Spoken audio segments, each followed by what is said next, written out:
Salut, c'est Alice et aujourd'hui j'ai envie de vous parler de Galenus, donc, qui est un jeu publié donc, à la fin de l'année dernière chez Ion Game par Harry-Pekka Kusela, donc, qui est l'auteur, et qui est un jeu qui va se passer donc, dans la Rome antique sur des questions de médecins donc, qui suivent les traces donc, de Galenus, le grand médecin, en ayant prêté serment d'Hippocrate.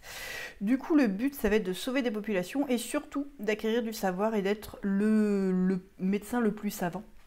Et pour ça, il y a une mécanique assez sympa où on est obligé d'apprendre aux autres ce qu'on sait et de les aider à avancer quand on est en avance, sachant que le but c'est quand même de doubler tout le monde là-dessus. Le principe du jeu, c'est que c'est une pose d'ouvrier assez sympathique. Alors, est-ce que j'ai des photos où ça va être le cas? Non. Bon, on démarre devant soi avec 6 ouvriers et on va jouer dans l'ordre du tour. Et chacun notre tour, on va soit prendre un ouvrier et le poser sur un quartier, soit au bout d'un moment, quand on a assez posé, on va commencer à dépiler les ouvriers, donc à prendre un ouvrier qui est dans un quartier, le ramener donc à la maison, mais pour le prochain tour, et effectuer l'action qu'il y a dessus. Au moment où on va se reposer, potentiellement on n'a pas joué tout nos bonhommes, et dans ce cas, les bonhommes excédentaires vont à la conférence ici. Voilà. Donc pourquoi est-ce que c'est intéressant d'arrêter de jouer avant les autres en faisant moins d'actions? Parce qu'il y a beaucoup d'actions où on va essayer de se doubler les uns les autres. Donc c'est un jeu qui est extrêmement interactif, où il faut vraiment surveiller les autres, qui est de l'Eurogame et qui n'est pas purement de la gestion dans son coin, qui est vraiment tout dans empêcher les autres de gagner. Donc on va faire différentes actions pour soigner les patients, ce qui vont nous permettre d'acquérir des connaissances dans ces maladies. Je vais peut-être d'abord parler un petit peu des connaissances. Donc on a un tableau des connaissances qui ressemble à ça, avec des points de victoire autour du plateau. Le but étant d'avoir le plus de points de victoire à la fin de la partie, sachant que globalement progresser sur les connaissances va rapporter beaucoup de points de victoire. Donc là, on a 4 types de maladies: les maladies sanguines, les maladies phlegmatiques, la black mélancolique et le choléra, etc. Les problèmes intestinaux. Donc chacune des 4 couleurs. Chaque joueur a une certaine formation, donc il y a des paliers. Donc au premier palier, il peut traiter un patient, deuxième 2 patients, troisième 3 patients. Et ces paliers sont séparés donc par des publications qui sont ces lignes oranges qui vont nous demander de faire une action de publication. Le premier à faire chaque publication reçoit un grand travail comme ça, et avoir ces grands travaux, c'est vraiment un début du jeu. Si quelqu'un arrive à avoir 4 grands travaux de plus que n'importe quel autre, il gagne immédiatement. Sinon, en fin de partie, chacun de ces grands travaux vaut 2 points, sachant qu'en plus, publier à chaque fois, ça vaut 2 points. Donc vraiment, c'est une grosse source de points. Ces grands travaux, on les obtient aussi, donc on joue en maximum 4 ou 5 tours.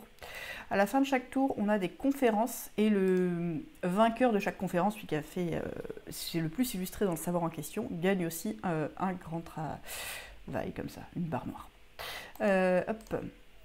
Donc ça, c'est un peu l'idée du jeu. Comment ça va se passer? La plupart des lieux ressemblent à des choses comme ça. Ça va être des endroits, donc on va avoir des quartiers plus ou moins pauvres, plus ou moins riches, qui vont pas avoir du coup la même répartition de maladies, qui sont tirés au hasard en début de partie, avec des symboles écrits en tout petit sur le côté pour savoir qu'est-ce qu'on met de quoi. Alors, tout est trop petit dans le jeu, dans une boîte trop grande, c'est... Bon, voilà. Donc il va y avoir plusieurs maladies, et quand on va soigner dans un quartier, on va soigner tout ce qu'on peut. Donc par exemple, si j'ai des malades bleus et des malades jaunes dans le quartier, je vais regarder quelle est ma capacité de soin en jaune et ma capacité de soin en bleu. Je vais soigner les malades correspondants. Chaque fois que je soigne un malade, je le garde soit pour du focus, qui va être un petit mécanique ici, soit pour des points de victoire. Quand en plus je soigne des rhumes et des choses comme ça, bah, ça m'infecte un peu, je perds en santé. Quand je soigne des choses du genre les jaunes, les maladies de riches, genre la goutte, etc., ça va me rapporter de la réputation. Avec une petite pistine dont je vais parler après.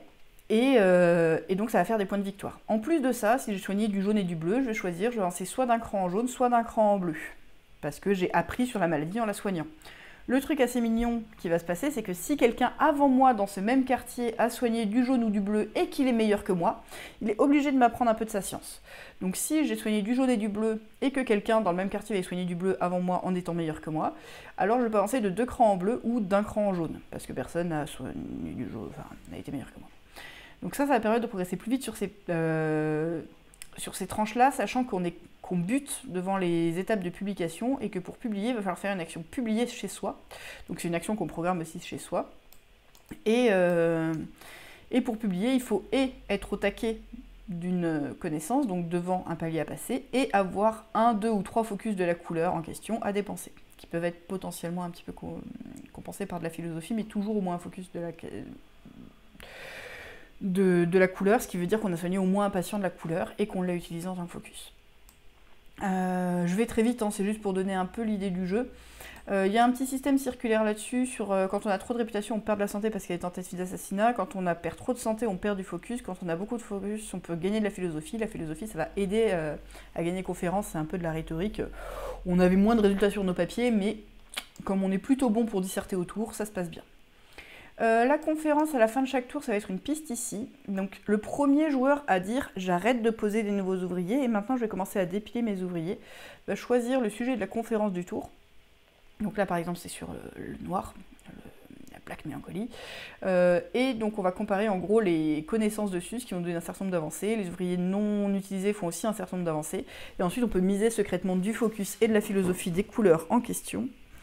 Enfin du focus de la couleur en question, pour réussir à avancer encore plus. Celui qui finit le plus devant gagne la conférence, donc il gagne 3 de réputation, attention c'est à double tranchant, et surtout un grand travail comme ça qui est une barre noire. Et il y a Galenus qui fixe un objectif à chaque tour, en fonction des quartiers qu'on a réussi à soigner le tour précédent. Et si on l'atteint, on en gagne un deuxième. C'est comme ça que ça nous permet vraiment de creuser l'état. Je pense que j'ai été très très vite et que c'est dur d'avoir compris quoi que ce soit. Il y a d'autres petites actions, du genre on peut rejoindre une secte qui va pouvoir nous permettre d'avoir un pouvoir une fois par partie.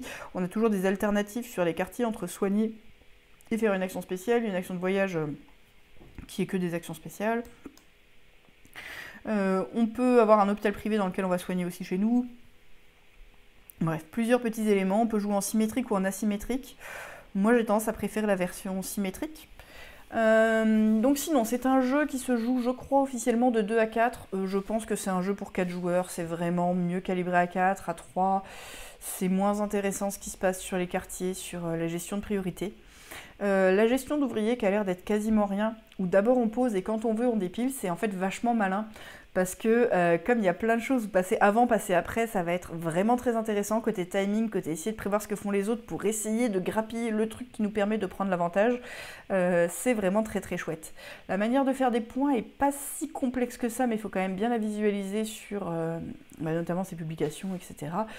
Et du coup pour aller les gratter vraiment là où c'est nécessaire. Pareil, ce petit système circulaire. Il faut faire un peu attention à la réputation, ça peut être un peu déstabilisant que gagner la conférence, si on n'a pas dépensé de réputation, ça peut nous faire du mal.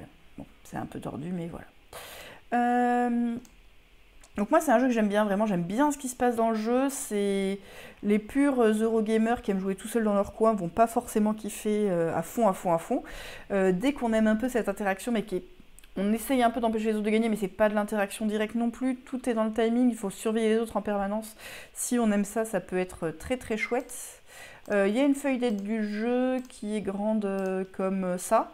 Alors ça paraît dense, mais en fait il y a tout marqué dessus quasiment. C'est quasiment toutes les règles, donc les règles sont pas très très compliquées. Il faut quand même les avoir lues une fois, mais voilà. Il y a 2-3 trucs pas évidents. Mais ouais, du coup, c'est un jeu que je trouve vraiment sympa dans ce qu'il offre, qui change. Thématiquement, il est très fort. Côté éditorial, il y a des soucis. Les trucs sont écrits en trop petit. Mais voilà, plein d'éléments très très sympas. Un jeu qui change. Après, quand on y rejoue pas mal, les parties se ressemblent un petit peu. Pour moi, c'est un peu le défaut, c'est que les ressorts d'une partie à l'autre se renouvellent pas énormément. Moi, j'en ai fait, je crois, 3 ou 4 parties, peut-être 4 ou 5. Environ 4, disons. J'aime bien, je m'en suis pas encore lassée. Je sais que j'en ferai pas 20 parties dans l'année. De ce jeu-là, c'est pas... Ça a pas l'air d'être fait pour, dans le sens où les ressorts sont un peu similaires. Les parties asymétriques permettent de jouer un petit peu différemment, mais côté équilibre, j'ai un peu des doutes, donc on dit de le choisir dans l'ordre inverse du tour au début, ce qui permet aussi de compenser. Et j'ai un peu l'impression d'une surspécialisation qui fait un peu perdre de cet intérêt, donc vraiment interactif d'aller chercher là où on a quelque chose à grappiller sur l'autre. Voilà, donc vraiment une très très belle découverte. Un aspect austère qui peut un peu ne pas plaire à certains, un aspect très interactif tout en étant... C'est interactif mais pas dans le fun de l'interactif, c'est vraiment dans les questions de timing, les questions de renoncement en permanence. On fait pas énormément d'actions, le jeu est pas extrêmement long, mais si on réfléchit un peu, il se passe des choses. S'il y a une différence de niveau, il y en a un qui peut vraiment exploser les autres avec une victoire, même potentiellement avant la fin de la partie. Ça veut vraiment dire qu'il y a une différence de niveau. Mais c'est chouette. Vraiment, moi, j'encourage à y jouer. Il y a eu quelques couacs sur la communication à la sortie, tout ça. Voilà. Je pense que j'ai à peu près dit ce que j'avais à dire sur Galenus. Voilà, bisous, à plus. Salut!